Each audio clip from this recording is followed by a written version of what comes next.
Vijayanagara channel ವೀಕ್ಷಕರಿಗೆ ನಮಸ್ಕಾರ. ವಿಜಯನಗರ ವಾರ್ತೆಗಳಿಗೆ ಸ್ವಾಗತ. ಮುಖ್ಯಾಂಶಗಳು.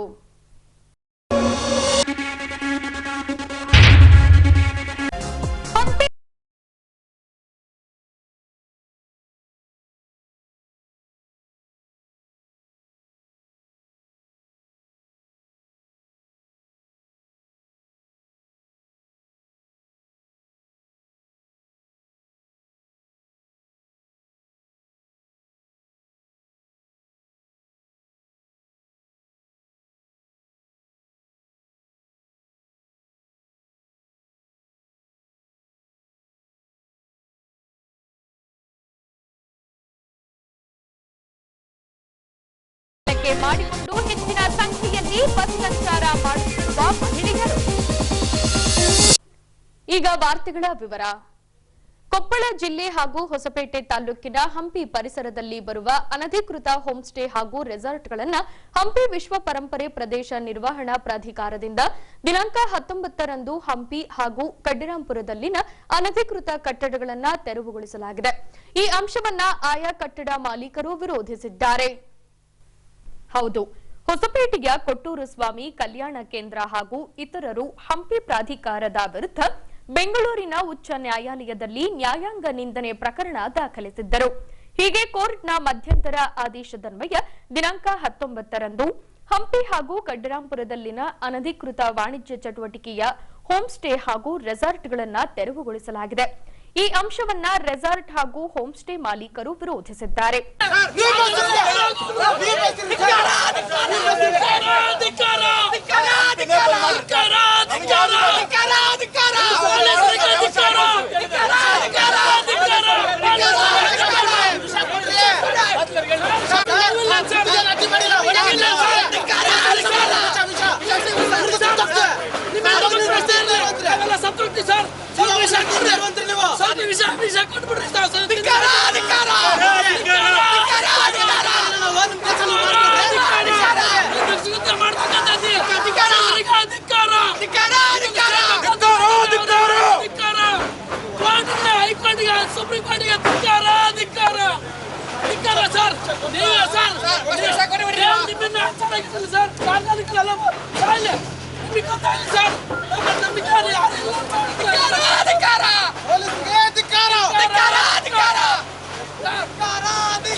ಇದರ ಮಧ್ಯದಲ್ಲೂ ಸೂಕ್ತ ಪೊಲೀಸ್ ಬಂದೋಬಸ್ತ್ನೊಂದಿಗೆ ಅನಧಿಕೃತ ಕಟ್ಟಡಗಳನ್ನು ತೆರವುಗೊಳಿಸಿದ್ರೆ ಹೋಮ್ ಸ್ಟೇಗಳಿಗೆ ಬೀಗ ಮುದ್ರೆ ಹಾಕಲಾಗಿದೆ.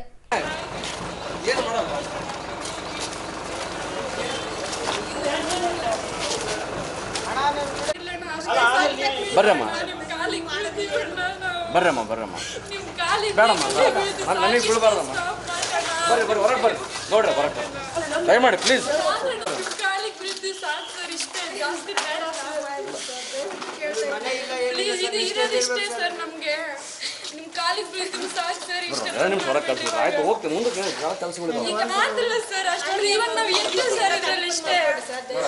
ಇತ್ತೀಚೆಗೆ ಬಂದಂತ ಇದು ಹೆಸರು. ಇದಕ್ಕಿಂತ ಮುಂಚೆ ನಾವು ತೋಟದಲ್ಲಿ ನಮ್ಮ ತೋಟ ನಮ್ಮ ಮನೆ ಅಂತ ನಾವು ಮಾಡಿಕೊಂಡಿವಿ ಸರ್. ಊರಲ್ಲೇ ನಮಗೆ ಯಾವುದು ಸೈಟುಗಳು ಜಾಗಗಳು ಇಲ್ಲದಕ್ಕೆ ನಮ್ಮ ಸ್ವಂತ ಜಮೀನಲ್ಲೇ ನಾವು ಮನೆ ಮಾಡಿಕೊಂಡು ಸರ್ವೆ ನಂಬರಲ್ಲಿ ವಾಸ ಮಾಡ್ತೀವಿ ಸರ್. ಇದು ವಾಸ್ತವಾಂಶ. ಬಟ್ ಇಲ್ಲಿ ವಿಶ್ವ ಪಾರಂಪರಿಕ ತಾಣ ಅನ್ನೋದು ಒಂದು ಹೆಮ್ಮೆದ ವಿಷಯ. ಯಾಕಂದರೆ ಹೊರಗಿನವ್ರು ನೋಡ್ತಕ್ಕಂಥ ವಿಷಯ ಇದು. ಆದರೆ ಇಲ್ಲಿ ನಡೀತಕ್ಕಂಥ ವಿಚಾರಗಳೇನಿದಾವಲ್ಲ ಅದು ಬೇರೆ ಇದೆ. ಹೆಂಗಿದೆ ಅಂತಂದರೆ ಇಂಥವು ಈ ಅನ್ಯಾಯ ಆಗೋದ್ರಿಂದ ಇದು ಎಷ್ಟು ಮಟ್ಟಿಗೆ ಸರಿ ಅನ್ನೋದು ನನ್ನ ಒಂದು ಉದ್ದೇಶ. ಆದರೆ ಇನ್ನೊಂದು ಹೇಳ್ಬೇಕಂತಂದರೆ ಇಲ್ಲಿ ಭಗವಂತ ಇದಾನ ಅನ್ನೋದು ಜನರಲ್ಲಿ ಭಾಳ ನಂಬಿಕೆ ಇದೆ. ಹಂಪಿ ವಿರೂಪಾಕ್ಷೇಶ್ವರನ ಭಾಳ ನಂಬಿಕೆ ಇದೆ. ಆದರೆ ಇವತ್ತಿನ ದಿನಗಳಾಗ ನಿಜವಾಗಿ ಯಾರು ರೈತರು ಅವರು ಸ್ವಂತ ಜಮೀನಲ್ಲಿ ಮನೆ ಮಾಡಿಕೊಂಡು ಇದ್ದಾರೆ. ಆದರೆ ದೇವರು ನಮ್ಮ ಪರವಾಗಿ ಇಲ್ಲ. ಇವತ್ತು ಮನೆ ಸಾರ್ ಇದು ಹೋಮ್ ಸ್ಟೇ ಅಲ್ಲ. ಇತ್ತೀಚೆಗೆ ಮಾಡ್ತಕ್ಕಂಥದ್ದು ಇದು ಹೋಮ್ ಸ್ಟೇ. ಇದು ಏನು ಒಂದ್ಸಾರಿ 1 ವರ್ಷ 2 ವರ್ಷ, ಅದಕ್ಕಿಂತ ಮುಂಚೆ ಕೊರೋನಾ ಇತ್ತು. ಆ ಪೆಂಡಮಿಕ್ ಇಂದ ನಾವು ಏನು ಮಾಡ್ಲಿಕ್ಕೆ ಆಗಲಿಲ್ಲ, 2 ವರ್ಷ ಹೋಗ್ಬಿಡ್ತು. ಈಗೇನು 2022ರಿಂದ 1 ವರ್ಷಕ್ಕೆ ಸ್ವಲ್ಪ ಬರ್ತಕ್ಕಂಥ ಪ್ರವಾಸಿಗರಿಗೆ ಸರ್ವಿಸ್ ಫೀಲ್ಡಲ್ಲಿ ನಾವು ಇರ್ತಕ್ಕಂಥವ್ರು. ಅದು ನಮ್ಮ ಕೊಠಡಿಗಳು ಅಂದರೆ 1-2 ಕೊಠಡಿಗಳಿಂದ ಆ ಕೊಠಡಿಗಳು ಬಾಡಿಗೆ ರೂಪದಿಂದ ಒಂದು ನಮ್ಮ ಉಪಜೀವನ ಮಾಡ್ತಕ್ಕಂಥ ಸಮಸ್ಯೆ ಇದು ಸರ್. ನೋಟಿಸ್ ಕೊಟ್ಟಿರೋದು ಈಗಲ್ಲ ಸರ್, ಹಿಂದೆ ಈಗ 1 ವರ್ಷದಿಂದ ಕೊಟ್ಟಿರ್ತಕ್ಕಂಥದ್ದು. ಅದು ಹವಾಮ ಪ್ರಾಧಿಕಾರ ಅಂತದಿದೆ ಸರ್, ಆ ಪ್ರಾಧಿಕಾರದಿಂದ ಬಂದಿರತಕ್ಕಂಥ ನಮ್ಮದು. ಅದು ಏನು ಹೇಳ್ತದೆ, ನೀವು ಅಕ್ರಮ ಚಟುವಟಿಕೆ ಮಾಡ್ತಾ ಇದ್ದೀರಿ, ಅನಾಧಿಕೃತ ಕಟ್ಟಡಗಳು ಇದ್ದಾವೆ ಇಂಥವಂತ ಹೇಳಿ ನಮಗೆ ನೋಟಿಸ್ ಕೊಟ್ಟೋಗಿದೆ ಸರ್. ಬಟ್ ನಮಗೆ ಅದ್ರ ಬಗ್ಗೆ ತಿಳುವಳಿಕೆ ಇರಲಿಲ್ಲ. ಬಟ್ ಏಕಾದಮಿ ಈಗ ಮೊನ್ನೆ ಅದು ನಿನ್ನೆ ನೋಡಿ ಸರ್, ಮೊನ್ನೆ ಸ್ಯಾಟರ್ಡೆ, ಅದು ಆವತ್ತಿನ ದಿವಸಗಳಲ್ಲಿ ಬಂದಂಥ ನಮಗೆ ಇಂಟಿಮೇಷನು, ಅವರು ಬಂದು ಲಾಕ್ಗಳು ಮಾಡಿ ಕೀಗಳು ಹಾಕ್ಕೊಂಡು ಎಲ್ಲವನ್ನ ಒಂದು ರೀತಿಯಿಂದ ಅರೆಸ್ಟ್ಮೆಂಟ್ ಲೈಫು. ಆಮೇಲೆ ಇನ್ನೊಂದು, ಈ ಬದುಕನ್ನ ಮತ್ತೆ ಕಟ್ಕೊಳ್ಳೋಕೆ ಸಾಧ್ಯನಾ ಹೇಳಿ ಸರ್? ಎಷ್ಟೆಷ್ಟು ಆಗ್ತದೆ, ಏನಾಗ್ತದೆ ಜೀವನ? ನಮಗೆ ಇದು ಮಾರ್ಕೆಟ್ ನಿಮಗೆ ಗೊತ್ತಿದೆ, agricultural markets ups and down ಬರ್ತಾ ಇರುತ್ತೆ. ಸೊ ನಮಗೇನು ಮಾಡೋಕೆ ಆಗ್ತಿರ್ಲಿಲ್ಲ. ಅಂಥ ಪರಿಸ್ಥಿತಿಲಿ ನಾವು ನಮ್ಮ ಲ್ಯಾಂಡ್ ಇರೋದ್ರಿಂದ ಮನೆ ಕಟ್ಕೊಂಡಿದ್ದೀವಿ ವಿತ್ ಡೋರ್ ನಂಬರ್. ಗ್ರಾಮ ಠಾಣೆಯಿಂದ ಡೋರ್ ನಂಬರ್ ತೊಗೊಂಡಿದ್ದೀವಿ. ತೊಗೊಂಡಾದ್ಮೇಲೆ ನಾವೇನು ಮಾಡಿದ್ವಿ, ಈ ಅಗ್ರಿಕಲ್ಚರಲ್ಲಿ ಗೊತ್ತಿದೆ ಮಾರ್ಕೆಟಲ್ಲಿ ಒಂದು ಪ್ರೈಸ್ ಇರುತ್ತೆ, ನಮಗೊಂದು ಪ್ರೈಸ್ ಸಿಗತ್ತೆ. ಸೊ 1-2 ರೂಮ್ ಹಾಕ್ಕೊಂಡು ಟೂರಿಸ್ಟ್ಗಳನ್ನ ನೋಡಿಕೊಂಡು ನಮಗೇನೋ ಮನೆ ಖರ್ಚುಗಳಿಗೆ ಆಗತ್ತೆ ಅಂತ ಮಾಡಿಕೊಂಡ್ರೆ ಇವತ್ತು ನಮ್ಮದು ಡೇನೇ ಕೊನೆ ಆಗ್ತಿದೆ. ಬಟ್ ಹಿಂಗೇನಾದರೂ ನನ್ನಂಥವ್ರು ಯೂತ್ಸು ಎಲ್ಲ ಭಾಳ ಜನ ಕೆಲಸ ಮಾಡೋರು ಇದ್ರಲ್ಲಿ ವರ್ಕ್ ಮಾಡ್ತಾ ಇದ್ದಾರೆ. ಅವ್ರ ಲೈಫ್ ಏನು, ಭಾಳ ಜನ ಲೈಫು ಹಾಳಾಗತ್ತೆ ಇದರಿಂದ. ಕೊಟ್ಟಿಲ್ಲ, ನೋಟಿಸ್ ಕೊಟ್ಟಿಲ್ಲ. ನಿನ್ನೆ ಬಂದು ಇಂಟಿಮೇಷನ್ ಹೇಳಿದ್ರು, ಅಟ್ಲೀಸ್ಟ್ ನಮ್ಮ ಸಾಮಾನುಗಳು ತಕ್ಕೊಳಕ್ಕೆ ಟೈಮ್ ಕೊಡಿ, ಒಂದು ವಾರ ಟೈಮ್ ಕೊಡಿ ಅಂದ್ರೆ ನಮಗೆ ಕೊಡ್ಲಿಲ್ಲ. ಸೊ ಅದಕ್ಕೋಸ್ಕರ ಭಾಳ ನೋವಾಗಿದೆ. ಇಲ್ಲಿ ಎಲ್ರು ಹೆಂಗಾಗಿದ್ದಾರೆ ಅಂದ್ರೆ, ಈ ಪರಿಸ್ಥಿತಿ ಹಂಪಿಲಿ ಹುಟ್ಲೇಬಾರ್ದಪ್ಪ ಅಂತ ಅನ್ನೋ ಪರಿಸ್ಥಿತಿ ಬಂದ್ಬಿಟ್ಟಿದೆ ಇವತ್ತು ನಮಗೆ. ಇನ್ನು ನ್ಯಾಯಾಲಯದ ಆದೇಶದನ್ವಯ ತೆರವು ಕಾರ್ಯಾಚರಣೆ ನಡೆಸಲಾಗಿದೆ ಎಂದು ಹೊಸಪೇಟೆ ಉಪವಿಭಾಗಾಧಿಕಾರಿ ಸಿದ್ದರಾಮೇಶ್ವರರವರು ಮಾಧ್ಯಮಗಳಿಗೆ ತಿಳಿಸಿದ್ದಾರೆ. ವಿಶ್ವ ಪರಂಪರೆ ಪ್ರದೇಶ ನಿರ್ವಹಣಾ ಪ್ರಾಧಿಕಾರದ ವ್ಯಾಪ್ತಿಯಲ್ಲಿ ಯಾವುದೇ ರೀತಿಯ ಕನ್ಸ್ಟ್ರಕ್ಷನ್ಗೆ ಇಲ್ಲಿಗಲ್ ಅನ್ಆಥರೈಸ್ಡ್ ಕನ್ಸ್ಟ್ರಕ್ಷನ್ಸ್ ಯಾವಿದಾವೆ ಮತ್ತು ಯಾವುದೇ ರೀತಿ ಪರ್ಮಿಷನ್ಸ್ ಇಲ್ಲದೆ ಕನ್ಸ್ಟ್ರಕ್ಷನ್ ಆಗಿದೆ ಅದೆಲ್ಲದು ನಾವು ಇವತ್ತು ಕ್ಲಿಯರೆನ್ಸ್ ಮಾಡ್ತಾ ಇದ್ದೇವೆ. ಸೊ ಅಗ್ರಿಕಲ್ಚರ್ ಲ್ಯಾಂಡಲ್ಲಿ ಇರ್ತಕ್ಕಂಥ ಕನ್ಸ್ಟ್ರಕ್ಷನ್ನ we are going to totally clear ಮಾಡ್ತಾ ಇದ್ದೇವೆ. ಮತ್ತು ಯಾವುದೇ ರೀತಿ ಮನೆಯಲ್ಲಿ ವಾಸ ಮಾಡ್ತಾ ಹೋಮ್ ಸ್ಟೇ ಮಾಡ್ತಾಯಿದ್ರೆ ಅವುಗಳನ್ನು ನಾವು ಸೀಸ್ ಮಾಡಿ ಅವುಗಳು ಪ್ರಾಪರಾಗಿ ಸೀಸ್ ಮಾಡ್ತಾ ಇದ್ದೇವೆ. ಸೊ ನಮ್ಮ ಹಂಪಿ ವಿಶ್ವ ಪರಂಪರೆ ಪ್ರದೇಶ ನಿರ್ವಹಣಾದ ವ್ಯಾಪ್ತಿದ 29 ಹಳ್ಳಿಗಳು, ಒಟ್ಟು 29 ಹಳ್ಳಿಗಳು ಸಹ ಈ ಕಾರ್ಯಾಚರಣೆ ನಡೆದಿದೆ, ಕೊಪ್ಪಳದ ಭಾಗದಲ್ಲಿ ಮತ್ತು ಹೊಸಪೇಟೆ ಭಾಗದಲ್ಲಿ. ಸೊ ನಮ್ಮ ಭಾಗದಲ್ಲಿ 14 ಹಳ್ಳಿಗಳಲ್ಲಿ, ಅದರಲ್ಲಿ ವಿಶೇಷವಾಗಿ ಕಡ್ರಾಂಪುರ, ಹಂಪಿ, ಬುಕ್ಸಾಗರ, ವೆಂಕಟಾಪುರ, ಈ ಒಂದು 4-5 ಏರಿಯಾಗಳಲ್ಲಿ ಈ ರೀತಿ ಅನಧಿಕೃತ ಕನ್ಸ್ಟ್ರಕ್ಷನ್ಸ್ ಭಾಳ ಇದ್ದಾವೆ. ಅವುಗಳನ್ನು ನಾವು ಇವತ್ತು ಜಿಲ್ಲಾಡಳಿತದ ಸಹಯೋಗದೊಂದಿಗೆ ನಾವು ಬಂದ್ ಮಾಡ್ತಾ ಇದ್ದೀವಿ. ನಮ್ಮ ಇದರಲ್ಲಿ ಹೋಮ್ ಸ್ಟೇಗೆ ನಾವು 84 ನಂಬರ್ಸ್ ಇಲ್ಲಿ ಜನತಾ ಪ್ಲಾಟಲ್ಲಿ ಇದೆ, ಇವುಗಳನ್ನು ನಾವು ಡೆಮಾಲಿಷನ್ ಮಾಡ್ತಾ ಇಲ್ಲ, ಬಟ್ ಕ್ಲೋಸ್ ಮಾಡ್ತಾ ಇದ್ದಾವೆ. ಬಟ್ ಯಾರು ಕಂಪ್ಲೀಟ್ ಆಗಿ ಕಮರ್ಷಿಯಲ್ ಆಪರೇಷನ್ ಮಾಡ್ತಾ ಇದ್ದಾರೆ, ವಾಸ ಮಾಡದೆ ಕಮರ್ಷಿಯಲ್ ಆಪರೇಷನ್ ಮಾಡ್ತಾ ಇದ್ದಾರೆ, ಅವ್ರನ್ನೆಲ್ಲ ನಾವು ಡೆಮಾಲಿಷನ್ ಮಾಡ್ತಾ ಇದ್ದೀವಿ. ಖಂಡಿತವಾಗಿ ಅದ್ರ ಬಗ್ಗೆ ಸಾರ್ವಜನಿಕರಿಗೆ ಏನು ಇಲ್ಲಿ ಅಫ್ಕೋರ್ಸ್ ಒಂದು ರೀತಿಯಲ್ಲಿ ಇದು ಅನಧಿಕೃತ ಚಟುವಟಿಕೆಗಳಿದೆ, ಒಂದು ರೀತಿ ಟೂರಿಸ್ಟ್ಗೂ ಬರೋರಿಗೆ ನಾವು ಫೆಸಿಲಿಟಿ ಕಲಿಸ್ಕೊಡ್ಬೇಕಿದೆ. ಆ ನಿಟ್ಟಿನಲ್ಲಿ ಜಿಲ್ಲಾಡಳಿತದೊಂದಿಗೆ ಚರ್ಚೆ ಮಾಡಿ ಮುಂದಿನ ಇವ್ರಿಗೇನು ಅನುಕೂಲ ಮಾಡಿಕೊಡ್ಬೇಕು ಅಥವಾ ಯಾವ ರೀತಿ ಲೀಗಲೈಸ್ ಮಾಡಲಿಕ್ಕೆ, ಲೀಗಲಾಗಿ ಎಲ್ಲಿ ಕನ್ಸ್ಟ್ರಕ್ಷನ್ ಮಾಡಲಿಕ್ಕೆ ಅವಕಾಶ ಇದೆ ಆ ಏರಿಯಾ ನಾವು ಗೊತ್ತು ಮಾಡಿ ಇವ್ರಿಗೆ ನಾವು ಮುಂದೆ ಶಾಶ್ವತ ನೆಲೆ ಕಲಿಸ್ಕೊಳ್ಳಿಕ್ಕೆ ವ್ಯವಸ್ಥೆ ಮಾಡ್ತೇವೆ. ಮಾನ್ಯ ನ್ಯಾಯಾಲಯದ ಆದೇಶ ಇದೆ 2016ರಲ್ಲಿ ಯಾವುದೇ ರೀತಿ ಹಂಪಿ ಪ್ರದೇಶದ ವ್ಯಾಪ್ತಿಯಲ್ಲಿ ಅನಧಿಕೃತ ಚಟುವಟಿಕೆ ನಿರ್ಮಾಣ ಮಾಡಬಾರ್ದು ಅನ್ನೋದು. ಅದು ಇವ್ರಿಗೆಲ್ಲರಿಗೂ ಸರಿ ಮನದಟ್ಟಾಗಿದೆ, ಎಲ್ಲರಿಗೂ ಗೊತ್ತಿದೆ. ಆದಾಗ್ಯೂ ಸಹ ಯಾರು ಈ ರೀತಿ ಚಟುವಟಿಕೆ ಮಾಡ್ತಿದ್ದಾರೆ ಅವ್ರ ಮೇಲೆ ನಾವು ಈ ಕ್ರಮ ತಗೊಳ್ತೇವೆ. ಸೊ ನಾವು ಇದಕ್ಕೆ ಪರ್ಮನೆಂಟ್ ಇದು ಪದೇ ಈ ರೀತಿ ಆಗ್ತಾ ಇರ್ತದೆ ಅನ್ನೋ ಕಾರಣಕ್ಕೆ ಇಲ್ಲೊಂದು ಟಾಸ್ಕ್ ಫೋರ್ಸ್ ರಚನೆ ಮಾಡಲಿಕ್ಕೆ ವ್ಯವಸ್ಥೆ ಮಾಡಿದ್ದೇವೆ. ಇದರದೇ ಆದ ಪ್ರತ್ಯೇಕ ಟಾಸ್ಕ್ ಫೋರ್ಸ್ ಇದಕ್ಕೆ. ಮತ್ತು ಅದೇ ರೀತಿ ನಮ್ಮ ಗ್ರಾಮ ಪಂಚಾಯತಿ ವ್ಯಾಪ್ತಿಯಲ್ಲಿ ಮತ್ತು ಗ್ರಾಮ ವ್ಯಾಪ್ತಿಯಲ್ಲಿ VARI, ನಮ್ಮ ಲೋಕಲ್ ಬೀಟ್ ಕಾನ್ಸ್ಟೇಬಲ್ಸ್ ಯಾರು ಇರ್ತಾರೆ ಅವ್ರದ್ದು ರೆಗ್ಯುಲರ್ ಮಾನಿಟರ್ಗೆ ನಾವು ವ್ಯವಸ್ಥೆ ಮಾಡ್ತಾ ಇದ್ದೀವಿ ಆದ ನಂತರ. ಸೊ ಖಂಡಿತ ಈಗ ಆಲ್ರೆಡಿ ಹೇಳ್ದಂಗೆ ಇದು ಹಂಪಿ ವಿರೂಪಾಕ್ಷ ಟೆಂಪಲ್ ಯಾಕೆ ಇಲ್ಲಿ ಮಾಡ್ತಾ ಇದೀವಿ ಅಂತಂದರೆ, this is a restricted prohibited area. So ಎಲ್ಲರಿಗೂ ಗೊತ್ತಿದೆ ಹಂಪಿ ವಿರೂಪಾಕ್ಷ ಟೆಂಪಲ್ ತಾವು ನೋಡ್ಬೋದು, ಇದು 100 ಮೀಟರ್ ವ್ಯಾಪ್ತಿಯಲ್ಲಿ ಕೆಲವೊಂದು ಕಟ್ಟಡಗಳು ಇಲ್ಲಿ ತಲೆ ಎತ್ತಿದ್ದಾವೆ. ಇದು ಯಾವುದೇ ಕಾರಣಕ್ಕೂ ಅವಕಾಶಗಳಿಲ್ಲ. ಅದು ಒಂದು ಆ ಥರ ಕಂಡೀಷನ್ ಬಿಟ್ಟರೆ ಬೇರೆ ಯಾವುದೇ ರೀತಿಯ ಸಮಸ್ಯೆಗಳು ಎಲ್ಲಿ ಲೀಗಲ್ ಆಗಿ ಅವಕಾಶ ಮಾಡಲಿಕ್ಕೆ ಅವಕಾಶಗಳಿದೆ, ಎಲ್ಲಿ ಕನ್ಸ್ಟ್ರಕ್ಷನ್ ಮಾಡಲಿಕ್ಕೆ ಅವಕಾಶ ಇದೆ, ಹಂಪಿ ಪರಂಪರೆ ಏನು ಪ್ರಾಧಿಕಾರದ ವ್ಯಾಪ್ತಿಯಲ್ಲಿ ನಾವು ಪರ್ಮಿಷನ್ಸ್ ಕೊಡ್ತಾ ಇದ್ದೇವೆ. ಸೊ ಜನರದು ಇಲ್ಲಿ ಕೊಡಲಿ, ಇಲ್ಲಿ ನಾವು ಲೀಗಲಾಗಿ ಕಮರ್ಷಿಯಲ್ ಮಾಡ್ಕೊಂಡು ಹೋಗ್ತೀವಿ ಅಂತಂದರೆ ಅದಕ್ಕೆ ಅವಕಾಶ ಇಲ್ಲ. ಸೊ ಬೇರೆ ಒಂದು ವ್ಯವಸ್ಥೆಯನ್ನು, ಸೂಕ್ತವಾದ ಸ್ಥಳವನ್ನು ಗುರುತಿಸಿ ಮಾಡಿ ಅದಕ್ಕೆ ಅಲ್ಲಿ ನಾವು ಅವಕಾಶ ಕಲ್ಪಿಸ್ಕೊಡ್ತೀವಿ. ಮಾಡ್ತಾ ಇಲ್ಲ ಅಂತಂದರೆ ತೊಂದರೆ ಇಲ್ಲ, ಮಾಡಬಾರ್ದು. ಆ ರೀತಿ ಯಾವುದೇ ರೀತಿ ಅನಧಿಕೃತ ಚಟುವಟಿಕೆಗಳನ್ನು ಯಾವುದನ್ನು ಮಾಡಬಾರ್ದು. ಗಾಂಜಾ ಆಗಿರ್ಬೋದು, ಲಿಕ್ಕರ್ ಆಗಿರ್ಬೋದು, ಅಥವಾ ಅನಧಿಕೃತ ಚಟುವಟಿಕೆ ಯಾವುದನ್ನು ಮಾಡಲಿಕ್ಕೆ ಅವಕಾಶ ಇಲ್ಲ. ಸೊ ಹಿಂದೆ ಎಲ್ಲ ಯಾವ ಟೈಮಲ್ಲಿ ಇದೆಲ್ಲ ನಡೀತಾ ಇತ್ತು, ಆವಾಗ ನಡೆದಾಗೆಲ್ಲ ಪೊಲೀಸ್ ಇಲಾಖೆಯಿಂದ ಅವೆಲ್ಲ ಕ್ರಮ ಕೈಗೊಂಡಿದ್ದಾರೆ. ಉದ್ದೇಶ ಅನ್ನೋದಕ್ಕಿಂತ ಹೆಚ್ಚಾಗಿ ಯಾವುದೇ ಏರಿಯಾದಲ್ಲಿ ಅನಧಿಕೃತ ಕಟ್ಟಡ, ಅನಧಿಕೃತ ಚಟುವಟಿಕೆ ವಿತೌಟ್ ಪರ್ಮಿಷನ್ ಮಾಡಲಿಕ್ಕೆ ಯಾವುದೇ ಅವಕಾಶಗಳಿಲ್ಲ. ಹಂಪಿ ಆಗ್ಬೋದು, ಇನ್ನೊಂದು ಊರಾಗ್ಬೋದು, ಇನ್ನೊಂದು ಜಿಲ್ಲೆ ಆಗ್ಬೋದು, ಎಲ್ಲಿ ಕಟ್ಟಲಿಕ್ಕೆ, ಕನ್ಸ್ಟ್ರಕ್ಷನ್ ಮಾಡಲಿಕ್ಕೆ, ಆ ಆ್ಯಕ್ಟಿವಿಟೀಸ್ ಮಾಡಲಿಕ್ಕೆ ಅವಕಾಶ ಇಲ್ಲ. ಅಲ್ಲಿ ಯಾವುದೇ ರೀತಿ ಮಾಡಬಾರ್ದು. ಇದನ್ನೆಲ್ಲರೂ ಸಾರ್ವಜನಿಕರು ಅರ್ಥ ಮಾಡ್ಕೊಳ್ಬೇಕಿದೆ. ಯಾರೇ ಒಬ್ಬರ ವಿರುದ್ಧ ಇದು ಕಾರ್ಯಾಚರಣೆ ಅಲ್ಲ, ಇದು ಆಡಳಿತ ರೂಲ್ಸ್ ರೆಗ್ಯುಲೇಷನ್ಸ್ ಏನಿದೆ ಅದನ್ನು ನಾವು ಸ್ಟ್ರಿಕ್ಟಾಗಿ ಇಂಪ್ಲಿಮೆಂಟ್ ಮಾಡ್ತಾ ಇದ್ದೇವೆ. ಸೊ ಸಾರ್ವಜನಿಕರೆಲ್ಲರೂ ಸಹಕರಿಸಬೇಕು. ಇದನ್ನು ಸರಿಯಾಗಿ ಜನರಿಗೆ ಈ ಒಂದು ಸತ್ಯವನ್ನು ಎಲ್ಲರೂ ತಿಳಿಸ್ಕೊಡ್ಬೇಕಂತ ನಾನು ಮಾಧ್ಯಮದ ಮೂಲಕ ಕೋರ್ಕೊಳ್ತೇನೆ. ರಾಷ್ಟ್ರೀಯ ಹೆದ್ದಾರಿ 50ರಲ್ಲಿ ಸುಸಜ್ಜಿತ ರಸ್ತೆ ನಿರ್ಮಿಸಿ ಸುಗಮ ಸಂಚಾರಕ್ಕೆ ಅನುವು ಮಾಡಿಕೊಡಲಾಗಿದೆ. ಆದರೆ ರಾಷ್ಟ್ರೀಯ ಹೆದ್ದಾರಿಯಲ್ಲಿ ಬರುವ ಗ್ರಾಮಗಳಿಗೆ ತೆರಳಲು ಸರ್ವಿಸ್ ರಸ್ತೆ ನಿರ್ಮಿಸಿಕೊಡಬೇಕೆಂಬ ನಿಯಮವಿದೆ. ಈ ನಿಯಮದ ಪ್ರಕಾರ ರಸ್ತೆ ನಿರ್ಮಿಸದೇ ಇರೋದ್ರಿಂದ ಹಲವು ಅಪಘಾತಗಳು ಸಂಭವಿಸುತ್ತಿವೆ. ಹೌದು, ಮರಿಯಮ್ಮನಹಳ್ಳಿ ಹೋಬಳಿ ವ್ಯಾಪ್ತಿಯಲ್ಲಿ ದೇವಲಾಪುರ ಗ್ರಾಮವಿದೆ. ಈ ಗ್ರಾಮಕ್ಕೆ ತೆರಳಬೇಕೆಂದಲ್ಲಿ ರಾಷ್ಟ್ರೀಯ ಹೆದ್ದಾರಿ ಮೂಲಕವೇ ಸಾಗಬೇಕು. ಈ ರಸ್ತೆ ಸದಾ ಭಾರೀ ವಾಹನಗಳ ಸಂಚಾರದಿಂದ ತುಂಬಿರುತ್ತದೆ. ರಸ್ತೆಯನ್ನ ದಾಟಬೇಕೆಂದಲ್ಲಿ ಕಾಯಬೇಕಾಗುತ್ತದೆ. ಹೀಗೆ ರಸ್ತೆ ದಾಟುವ ಸಂದರ್ಭದಲ್ಲಿ ಅಪಘಾತ ಸಂಭವಿಸಿ ದೇವಲಾಪುರದ 3 ಜನ ಸಾವನ್ನಪ್ಪಿದ್ದಾರೆ. ಹಲವರು ಕೈಕಾಲು ಮುರಿದುಕೊಂಡಿದ್ದಾರೆ. ಹಾಗಾಗಿ ದೇವಲಾಪುರ ಗ್ರಾಮಕ್ಕೆ ತೆರಳಲು ಸರ್ವಿಸ್ ರಸ್ತೆ ನಿರ್ಮಿಸಿಕೊಟ್ಟು ಅಪಘಾತಗಳನ್ನ ತಡೆಯಬೇಕೆಂದು ಗ್ರಾಮಸ್ಥರು ರಾಷ್ಟ್ರೀಯ ಹೆದ್ದಾರಿ ಪ್ರಾಧಿಕಾರಕ್ಕೆ ಹಾಗೂ ಜಿಲ್ಲಾಧಿಕಾರಿಗಳಿಗೆ ಮನವಿ ಮಾಡಿಕೊಂಡಿದ್ದಾರೆ. ನಮ್ಮದು ದೇವಲಾಪುರ ಅಂತ ಹೇಳ್ಬಿಟ್ಟು ಇಲ್ಲಿ ಗ್ರಾಮ, ಮರ್ಮಳಿ ಭಾಗ, ವಿಜಯನಗರ ಡಿಸ್ಟಿಕ್, ಹೊಸಪೇಟೆ ತಾಲೂಕು. ಇಲ್ಲಿ ಸರ್ವಿಸ್ ರೋಡ್ ಸುಮಾರು ದುರ್ಗಾ ಹೈವೇ, ಇದು ಬೆಂಗಳೂರು ಹೈವೇ. ಸುಮಾರು 5 ವರ್ಷ ಆಯ್ತು ಈ ರೋಡ್ ನಿರ್ಮಾಣ ಆಗಿ ಹೈವೇ. ಇದರಲ್ಲಿ ಸುಮಾರು ಆಕ್ಸಿಡೆಂಟ್ಗಳು ಆಗ್ತಾ ಇದ್ದಾವೆ. ನಾವು ಎಷ್ಟು ಸರ ಕೇಳ್ತಿದ್ರು ಅವತ್ತಿನಿಂದ ಸರ್ವಿಸ್ ರೋಡ್ ಮಾಡಿಕೊಡಿ ಅಂತಂದೇಳಿ ಪ್ರಾಧಿಕಾರ ಹತ್ರ ಲೆಟ್ರ್ ಕೊಟ್ಟಿದ್ವಿ, ದುರ್ಗಕ್ಕೆ ಹೋಗಿ ಲೆಟ್ರ್ ಕೊಟ್ಟಿದ್ದೀವಿ, PSI ಹತ್ರ ಸ್ಟ್ರೈಕ್ ಕುಂತ್ಕೊಂಡು ಮನವಿ ಕೊಟ್ಟಿದ್ದೀವಿ. ಆದರೂ ಯಾವುದೇ ಅಧಿಕಾರಿಗಳು ಇದಕ್ಕೆ ಸ್ಪಂದನೆ ಮಾಡ್ತಾಯಿಲ್ಲ. ಆವತ್ತಿನಿಂದಲೇ ಕೆಲಸ ಮಾಡೋಕ್ಕಾರ ಮಾತ್ರ ನಾವು ಮಾಡಿಕೊಡ್ತೀವಿ ಅಂತಂದು ಹೇಳ್ಬಿಟ್ಟು ನಮಗೆ ಮೂಗು ತುಪ್ಪ ಸವರಿ ಇಲ್ಲಿವರೆಗೂ ಕಳೆದಿದ್ದಾರೆ ಕಾಲನ. ಸುಮಾರು ಇಲ್ಲಿದ್ದ ಆಕ್ಸಿಡೆಂಟ್ಗಳು ಎಷ್ಟು ಆಗ್ತದೆ ಅಂದರೆ ಸುಮಾರು ಒಂದು ವರ್ಷಕ್ಕೆ 40ರಿಂದ 44 ಕೇಸು ಆಕ್ಸಿಡೆಂಟ್ ಆಗ್ತದವೆ. ನಮ್ಮೂರಲ್ಲೇ ಸುಮಾರು ಒಂದು 3 ಡೆತ್ ಆಗಿದ್ದಾವೆ. ಉಳ್ಕಿದ್ವೆಲ್ಲ ಕಾಲು ಮುರ್ಕೊಂಡು ಕೈ ಮುರ್ಕೊಂಡು. ಒಂದೇ ಗ್ರಾಮದಲ್ಲಿ ಸುಮಾರು 8ರಿಂದ 10 ಆಕ್ಸಿಡೆಂಟ್ ಕೇಸ್ಗಳು ಡೆತ್ ಆಗಿರ್ತಕ್ಕ, 3 ಡೆತ್ ಆಗಿರ್ತಾವೆ. ಉಳಿದು ಒಂದು 5 ಕಾಲು ಮುರ್ಕೊಂಡಿರ್ತಕ್ಕಂಥ ಕೇಸ್ಗಳಾಗಿದ್ದಾವೆ. ಇದಕ್ಕೆ ಯಾವುದೇ ಅಧಿಕಾರಿ ಕೇಳಿದ್ರು ಕೂಡ ನನಗೂ ರೆಸ್ಪಾನ್ಸ್ ಮಾಡ್ತಾ ಇಲ್ಲ. ಸರ್ವಿಸ್ ರೋಡ್ ನಿರ್ಮಾಣ ಮಾಡ್ತೀವಿ ಅಂತ ಅಂದೇಳಿ ಈಗಲೂ ಕೇಳಿದರೆ ನಾವು ಮಾಡ್ತೀವಿ, ಇನ್ನು ಪ್ರೊಸೀಜರ್ನಾಗ ಐತಿ, ಅಲ್ಲಿ ಕಾಣ್ಬೇಕು ಇಲ್ಲಿ ಕಾಣ್ಬೇಕು ಅಂತಾರೆ. ಅದಕ್ಕಾಗಿ ಇಲ್ಲಿವರೆಗೂ ನಮಗೆ ಸರ್ವಿಸ್ ರೋಡ್ ನಿರ್ಮಾಣ ಮಾಡಿಲ್ಲ. ಅದಕ್ಕಾಗಿ ನಿರ್ಮಾಣ ಮಾಡಿಕೊಡ್ಬೇಕಂತಂದೇಳಿ ನಮ್ಮದು ಹೋರಾಟ.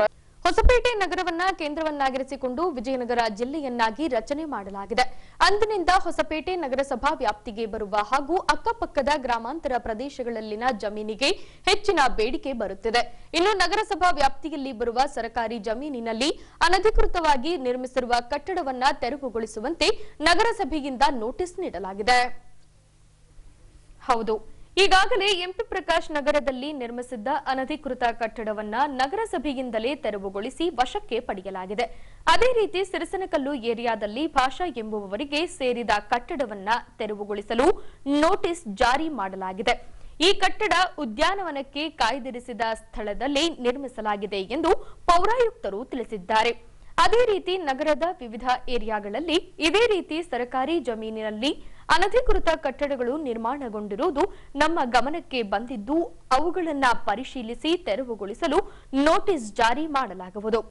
ತೆರವುಗೊಳಿಸದಿದ್ದಲ್ಲಿ ನೋಟಿಸ್ ನೀಡಿ 7 ದಿನಗಳ ಬಳಿಕ ನಗರಸಭೆಯಿಂದಲೇ ಮುಲಾಜಿಲ್ಲದೆ ಕಟ್ಟಡವನ್ನ ತೆರವುಗೊಳಿಸಲಾಗುವುದೆಂದು ಹೊಸಪೇಟೆ ನಗರಸಭಾ ಪೌರಾಯುಕ್ತ ಮನೋಹರ್ ರವರು ತಿಳಿಸಿದ್ದಾರೆ. ಸರ್ವೆ ನಂಬರ್ 304/B1 ಸಿರ್ಸಿನ್ಕಲ್ ಒಂದು ಹೌಸಿಂಗ್ ಬೋರ್ಡ್ ಕಾಲೋನಿಯಲ್ಲಿ ಪಾರ್ಕಿಗೆ ಮೀಸಲಿಟ್ಟ ಜಾಗದಲ್ಲಿ ಭಾಷಾ ಎಂಬವರು ಅಕ್ರಮವಾಗಿ ಕಟ್ಟಡ ನಿರ್ಮಾಣ ಮಾಡಿದರು. ಅದಕ್ಕೆ ಸಂಬಂಧಪಟ್ಟಂಗೆ ನಮ್ಮ ಇಲಾಖೆಯಿಂದ ಮತ್ತು ಅರ್ಬನ್ ಡೆವಲಪ್ಮೆಂಟ್ ಅಥಾರಿಟಿಯಿಂದ ನೋಟಿಸ್ ಜಾರಿ ಮಾಡಿದ್ವಿ. ಅದಕ್ಕೆ ಸಂಬಂಧವಾಗಿ ಅವರು ಸಿವಿಲ್ ನ್ಯಾಯಾಲಯದಲ್ಲಿ ಪ್ರಕರಣ ಹೂಡಿ ನಂತರ ಹೈಕೋರ್ಟಲ್ಲಿ ಚಾಲೆಂಜ್ ಮಾಡಿದ್ರು. ಹೋದ ತಿಂಗಳು ಹೈಕೋರ್ಟಲ್ಲಿ ಅವ್ರ ಪ್ರಕರಣ ಡಿಸ್ಮಿಸ್ ಮಾಡಿದ್ರು. ಸೊ ಆ ಡಿಸ್ಮಿಸ್ ಸಂಬಂಧಪಟ್ಟಂಗೆ ನಾವು ಈಗ ಅದನ್ನು ಅಕ್ರಮ ಕಟ್ಟಡವನ್ನು ತೆರವುಗೊಳಿಸೋಕೆ ಆಲ್ರೆಡಿ ಅವ್ರಿಗೆ 13/6/2023 ನೋಟಿಸ್ ಜಾರಿ ಮಾಡಿದ್ದೀವಿ. ಸೊ ಅವ್ರಿಗೆ ಒಂದು ಆಪರ್ಚುನಿಟೀಸ್ ಕೊಡ್ತಿದ್ದೀವಿ, ಅವರೇ ರಿಮೂವ್ ಮಾಡ್ಕೊಳ್ಳಿ ಅಂತ. ಅವ್ರು ರಿಮೂವ್ ಮಾಡಿಲ್ಲ ಅಂದರೆ ವಿತಿನ್ 7 ಡೇಸ್ ಒಳಗಡೆ ಅವ್ರಿಗೆ ಒಂದು ಅಕ್ರಮ ಕಟ್ಟಡವನ್ನು ತೆರವುಗೊಳಿಸಿ ಅದೇನು ರಿಸರ್ವ್ ಆಗಿತ್ತು ಪಾರ್ಕಿಗೆ ಆ ಜಾಗನ ಯೂಸ್ ಮಾಡೋಕ್ಕೆ ನಾವು ಬಳಸ್ಕೊತೀವಿ.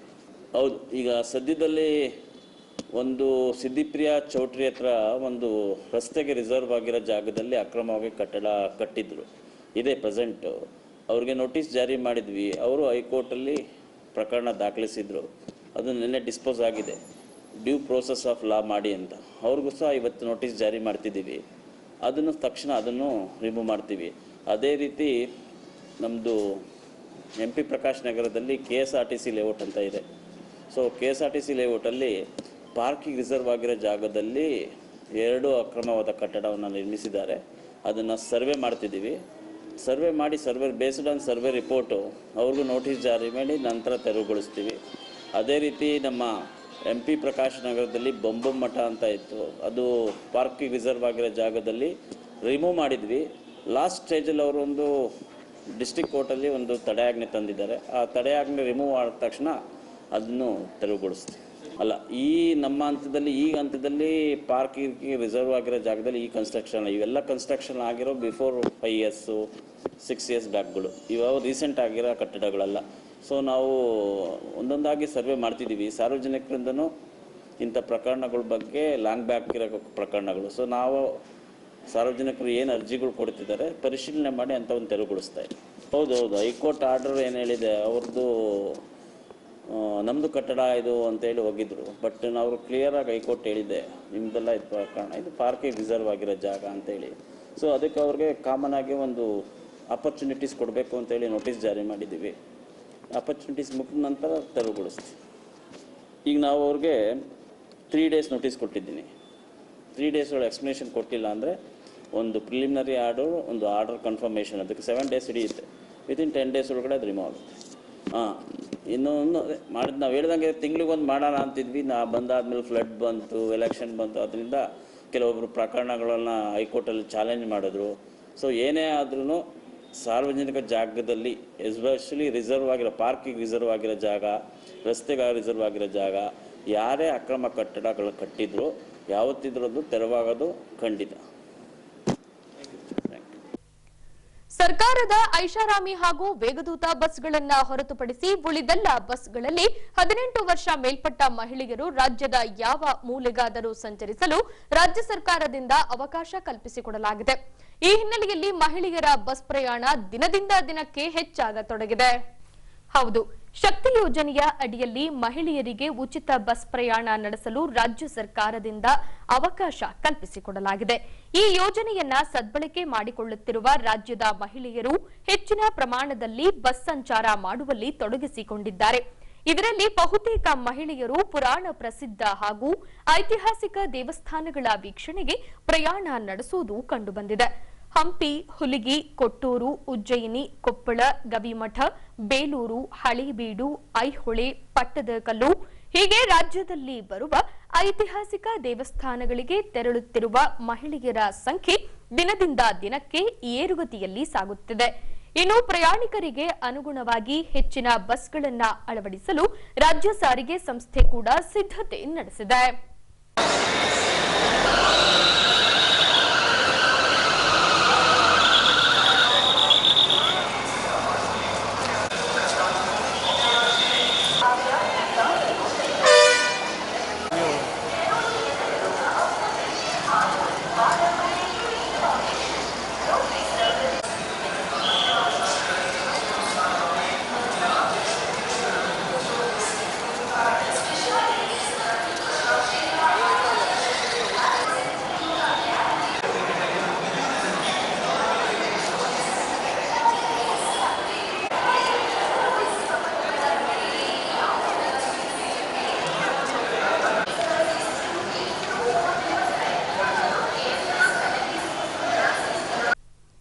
ಈಗ ಪೊಲೀಸ್ ಪ್ರಕಟಣೆ.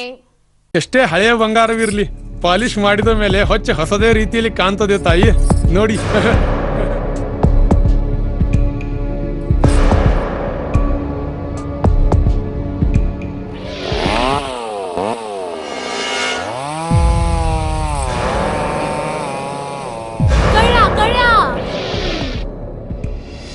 ತಾಯಿ ನಿಮ್ ಮೈ ಮೇಲೆ ಅದೋ ಹೊಲಸು ಬಿದ್ದಿದೆ.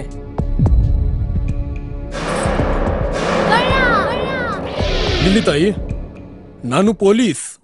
ಅಲ್ಲಿ ಮುಂದೆ ದಾರಿಲಿ ದೊಡ್ಡ ಗಲಾಟೆ ಆಗಿದೆ. ಮತ್ ನೀವು ಇಷ್ಟೆಲ್ಲ ಒಡವೆ ಹಾಕೊಂಡು ತಿರುಗಾಡ್ತಾ ಇದ್ದೀರಾ. ಈ ಒಡವೆಗಳನ್ನ ಈ ವಸ್ತ್ರದಲ್ಲಿ ಕಟ್ಟಿ ಪರ್ಸ್ನಲ್ಲಿ ಇಡಿ. ಹಾಕಿ ಪರ್ಸ್ನಲ್ಲಿ ಇಡೋಣ. ಅಲ್ಲೇ ಮುಂದ್ಗಡೆ ಆಗಿದೆ. ಇದು ತಗೊಳ್ಳಿ ತಾಯಿ. ನಾನು ಬರ್ತೀನಿ. ಈ ಕಡೆಯಿಂದ ಹೋಗಿ.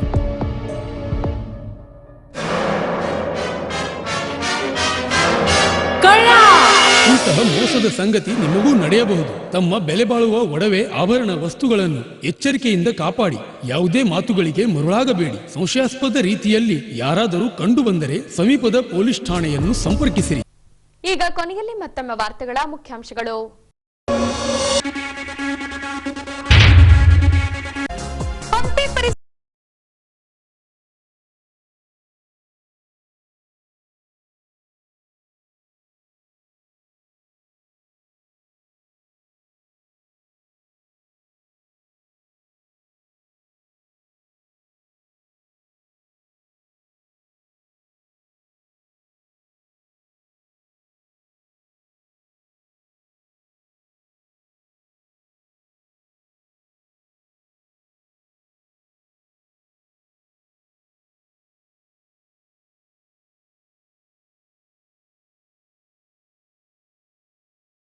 ಸಂಚಾರ ಮಾಡುತ್ತಿರುವ ಮಹಿಳೆಯರು.